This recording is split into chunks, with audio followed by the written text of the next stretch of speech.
День матери отметили во всех районах региона. В Магасе праздничное мероприятие прошло на Аллее матери, где собрались представители администрации города, общественных организаций и, конечно, мамы.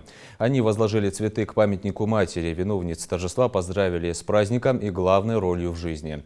Организаторы мероприятия – местная администрация и региональный союз женщин России. А дети самому главному – дорогому человеку в их жизни посвятили песни и стихи.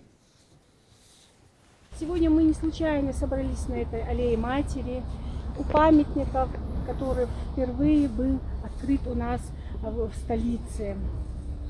Памятник посвящен всем матерям России. Я хочу поздравить всех матерей с этим знаменательным праздником. Дорогие мамы, будьте счастливы и любимыми. Чтобы никогда вы не знали горе своих детей.